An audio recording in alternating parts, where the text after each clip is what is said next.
So now IRFC limited अब देखिए 75.65 रुपए का प्राइस चल रहा है और अच्छी खासी हमें तेजी देखने को मिल रही है। 3.5% की तेजी के साथ क्लोजिंग है। क्या यहाँ पर IRFC को बाई करने का समय आ चुका है और क्या यहाँ पर अब 100 रुपए की ओर IRFC लिमिटेड बढ़ने को है? तो अभी आपके सामने 1 साल का चार्ट है और यहाँ पर अगर आप देखेंगे तो कैंडलस्टिक ये कहती है कि आपका 92 का हाई है इस स्टॉक के अंदर और जो लो है वो आपका यहाँ पर 26 रुपए से तेजी होना स्टार्ट हुई थी और 26 रुपए के आसपास कुछ आपका IPO का प्राइस भी था और उसके बाद यहाँ पर तेजी बनना स्टार्ट हुई थी।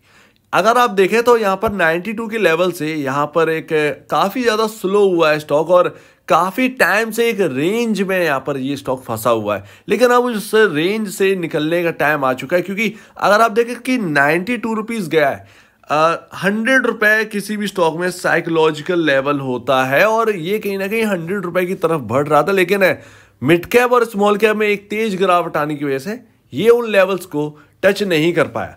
लेकिन कहीं ना कहीं अब यहाँ पर कुछ लेवल ऐसे नोट करने पड़ेंगे जिसके बाद यहाँ पर 92 की जगह बनती है और अगर 92 रुपए दोबारा ये स्टॉक जाता है तो फिर कहीं ना कहीं आपका जो साइकोलॉजिकल लेवल किसी भी स्टॉक के अंदर बनता है 100 रुपए, वो 3 डिजिट, वो कहीं ना कहीं IRFC जाने की ओर है। यानी कि यहाँ से 25 रुपए का मूव और देखने को क्या मिल सकता है ये हमें समझना है। तो अभी Q2 के नंबर आ चुके हैं और Q2 के नंबर आपने देख ही लिए होंगे और Q2 के नंबर से आपको समझ में आ गया होगा कि जो तेजी हुई है वो टिकी हुई है, यही बहुत बड़ी बात है।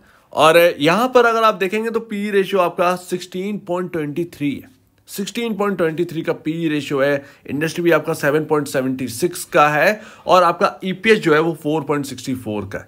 ठीक है, पी रेशियो पर जरा नजर डालिए क्योंकि इससे ही आप वैल्यूएशन का आकलन कर सकते हैं। 16.23 का है, इंडस्ट्री पीयर कंपैरिजन आपका डबल से भी ऊपर वर्क कर रहा है। ठीक है, बात समझ में आती है। अपने बुक वैल्यू से 2.07 टाइम ऊपर वर्क कर रहा है ये स्टॉक, ये एक ठीक है, ये एक अच्छी बात है। पीयर कंपैरिजन भी ये यहाँ पर ना दिखता ही है। तो स्टॉक जो है वो अपने पीयर कंपैरिजन महंगा है, ये हमने सबसे पहली बात नोट करी। अब दूसरी बात नोट करिए कि ग्रोथ कितनी हुई है, तेजी जो हुई है इस स्टॉक के अंदर, उसके बाद आपका ग्रोथ भी तो देखना पड़ेगा क्योंकि आपके नंबर्स जो है ना वो कुछ और ही कह रहे हैं। स्टॉक के अंदर तेजी हो गई, इससे क्या मतलब है? स्टॉक के आए दिन किसी ना किसी स्टॉक में तेजी होती रहती है, ठीक है ना। तो वो यहाँ पर नंबर्स क्या कह रहे हैं, क्वार्टरली नंबर्स, और क्वार्टरली नंबर ये कह रहे हैं कि बिल्कुल स्लो है। 1.30% की ग्रोथ हमें देखने को मिली है क्वार्टर दर quarter. Year on year basis पर अगर आप जज करोगे तो ये नंबर्स अच्छे नहीं है। 3.024% की ग्रोथ थी पिछले साल इसी क्वार्टर में, जो कि अब यहाँ पर जो है 1.30% की ग्रोथ हमें देखने को मिल रही है, ये यहाँ पर है। और अगर आप बात करें ईयर ऑन ईयर बेसिस पर कितनी ग्रोथ हुई है तो 16.46% की ग्रोथ हुई है पिछले साल इसी क्वार्टर के कंपैरिजन। और अगर आप क्वार्टर दर क्वार्टर देखो ना तो पिछले क्वार्टर में 18.69% की quarter year on year basis पर आपकी यहाँ पर जो है ना जंप हमें देखने को मिला था, ग्रोथ देखने को मिली थी। सो दैट नंबर्स यहाँ पर ये कह रहे हैं कि भाई साहब कुछ भी चेंज नहीं हुआ है, कुछ भी चेंज यहाँ पर नहीं हुआ है, स्टॉक महंगा अभी भी है। इवन अगर आप प्रॉफिट देखें तो प्रॉफिट जो है आपका नेगेटिव है ग्रोथ, और भैया यहाँ पर 0.43% की नेगेटिव ग्रोथ हमें देखने को मिली है क्वार्टर दर quarter. Year on year basis पर अगर आप देखोगे तो 9.59% का नेगेटिव ग्रोथ हमें देखने को मिल रही है। सो दैट अब आप क्या कहेंगे इसके ऊपर? क्वार्टरली नंबर तो आपके ऐसे आए, चलो मान लेते हैं कि ये क्वार्टर जैसे तैसे निकल गया, आप आगे की होप लगाएंगे, बिल्कुल आगे की होप लगाना चाहिए, बट इस वक्त क्या है जरा इसका भी ध्यान रखना चाहिए। और इवन अगर आप देखें तो अर्निंग पर शेयर का ना कुछ खास हाल नहीं है। EPS से आपकी वैल्यूएशन, आपका यहाँ पर जो है ना वैल्यूएशन बिल्कुल अट्रैक्ट करता है, बिल्कुल उससे ही सब कुछ है। EPS से ही सारी चीजें, आपका नेट सेल गिरता रहे, आपका प्रॉफिट अच्छा आ जाए, आपका EPS इंक्रीज होना चाहिए, बस वैल्यूएशन यहाँ पर जो है सब कुछ सही हो गई।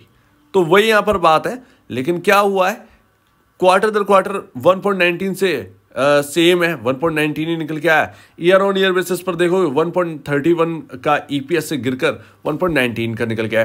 तो अच्छे कुल मिलाकर नंबर्स नहीं आए Q2 के, और फिर भी यहाँ पर जो है अगर आपको जो आपको वैल्यू मिल रही है ये 75 रुपए पर आपको अगर दिख रहा है तो आप ये समझिएगा कि उसके अंदर दमखम है। अदरवाइज किसी अच्छे स्टॉक्स के अगर, या फिर किसी भी स्टॉक के अगर ऐसे नंबर्स आते और तेजी अगर हो गई होती उसके अंदर, तो फिर बहुत मुश्किल था उसके अंदर वो तेजी कंटिन्यू होना, या उतनी तेजी उतने गेंस आपके यहाँ पर जो है वो टिक जाए। तो ये बहुत बड़ी बात है कि IRFC इन लेवल्स पर है। और देखिए सबसे बढ़िया जो है IRFC के बारे में मैंने आपसे कहा था कि 50 रुपए ये स्टॉक जाएगा, लेकिन 50 रुपए से ऊपर जो है ना ये स्टॉक अच्छा नहीं होगा। अभी वही है, बट यहाँ पर क्या है कि PFC और REC के ऊपर जो आपके एक पीयर कंपैरिजन है, PSUs के अंदर आपका फाइनेंस टर्म लैंडिंग के अंदर आते हैं, उनके पी रेशियो जरा देखेंगे 5.12 पर, 6.41 पर आपका REC चल रहा है। और इनको मैंने आपसे कहा था कि इनकी तरफ देखिएगा, इनके अंदर ज्यादा पोटेंशियल है पैसा बनाने, और वो पैसे बनाकर दिए भी IRFC में नहीं भी दिए। IRFC कोई खराब स्टॉक थोड़ी है, बट रिटेल इन्वेस्टर्स के लिए सबसे बढ़िया होता है कि आपको एक वैल्यूएशन वाइज स्टॉक मिलना चाहिए।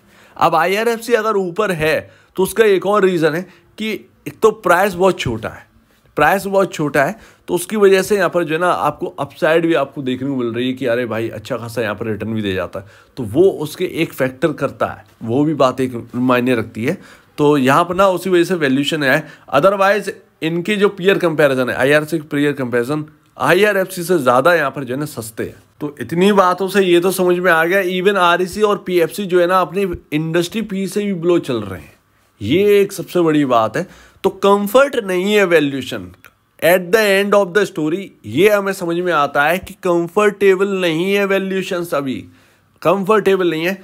तो मेरा यहाँ पर यही कहना है कि भाई साहब अगर आपको प्ले करना है, आप लेवल टू लेवल प्ले करो IRFC के लिए, शॉर्ट टर्म बिल्कुल एकदम सटीक, हमें कोई मतलब नहीं है, ये लेवल मिल जाएंगे, हम स्टॉप लॉस रखेंगे, हम अपना प्ले करेंगे और यहाँ पर रिटर्न बनते ही हम निकल जाएंगे। ये एक थॉट होना चाहिए कहीं ना कहीं। अब जो निवेशक है, नए निवेशक ना, निवेश करने की तो मैं ये कहूंगा ही नहीं, इन लेवल्स पर, ऐसी वैल्यूएशंस पर निवेश के लिए कोई यहाँ पे जगह नहीं मिलती। RVNL में अगर आप देखो ना, RVNL के बारे में स्टडी कर लेना, RVNL तब भी इससे कहीं ज़्यादा बेटर जो है ना वो दिखता है अभी भी, आप स्टडी करिएगा इसके बारे में RVNL के। तो मेरा कहना यही है कि 80 रुपये इस स्टॉक के अंदर, 81 रुपये के ऊपर अगर ये स्टॉक टिकने लगा ना कहीं 92 तक जाने की जगह जो है ना वो दोबारा बन सकती है। और अगर 92 इस बार गया ना तो ध्यान रखिएगा, 92 पर ये ध्यान रखिएगा कि कहीं सेलिंग तो नहीं आ रही, और अगर ये 92 को क्रॉस करके चल गया तो फिर 100 तो आपका जो है वो कहीं ना कहीं साइकोलॉजिकल लेवल आपको मिल ही जाना है, वहाँ से 8 रुपये और मिल जाना है। तो आप लेवल टू लेवल चलो। आज सबसे बढ़िया बात ये हुई है कि स्टॉक जो है वो एक रेंज में था 73 रुपये और ऊपर में 83 के आसपास या 82 के आसपास, ये जो रेंज है, और इस रेंज में था, और ये स्टॉक 73 के ऊपर निकल चुका है ये धीरे धीरे करके, और 50 डेमा का इसको सपोर्ट भी मिल रहा है, तो ये एक अच्छी बात है। और टिक नहीं पा रहे थे 4-5 दिन, ये रेड कैंडल कह रही हैं, लेकिन आज ग्रीन कैंडल अच्छी खासी बनी और 75 रुपये 60 पैसे क्लोजिंग हुई है। कल अगर और हमें एक बूम देखने को मिलता है तो एक अच्छी बात है। और अगर 80 रुपीज़ अगर इसके अंदर निकलता है, 80 रुपीज़ पर ध्यान रखिएगा, 81 रुपीज़ के आसपास का ये लेवल है, ये एक रेंज है 1 रुपये की, और अगर ये रेंज यहाँ पर निकल गई ना कहीं वहाँ पर ना आपको एक अच्छी खासी अपसाइड वहाँ से देखने को मिल सकती है IRFC के अंदर। तो ये कहीं ना कहीं आपको नोट करना चाहिए, लेकिन अपने जो स्टॉप लॉसेस हैं वो मेंटेन जरूर रखिएगा, इससे पीछे मत हटिएगा। अगर आप IRFC को प्ले कर रहे हैं, प्ले करते रहो, कोई प्रॉब्लम नहीं है, मार्केट में सब जायज़ है, लेकिन स्टॉप लॉस मेंटेन होना ज़रूरी है, बस इस पर ध्यान रखिएगा, ठीक है। सो उम्मीद है आप इस बात को समझेंगे। बहुत ही इंपॉर्टेंट लेवल दिखते हैं 73 के आसपास के, और वो यहाँ पर टिकने चाहिए, वो लेवल टिकने चाहिए कहीं ना कहीं। 80 रुपीज़ पर ध्यान रखें और अपनी भी स्टडी कर लें। आपके जो ब्रोकर हैं उनसे भी एक सलाह ले लीजिए, और अगर आपके एडवाइज़र हैं तो आप उनसे भी IRFC के बारे में एक कंफर्मेशन ले लीजिए। लेकिन फिलहाल नए निवेश के बारे में मत सोचिएगा, इन लेवल्स पर प्ले करिए, लेवल्स निकलते हैं, आप प्ले करिए इनको और प्रॉफिट बनाइए, सिंपल है। तो आप क्या कहना है इसके ऊपर कमेंट सेक्शन में कहिए, और अब वीडियो देखने के लिए बहुत धन्यवाद दोस्तों।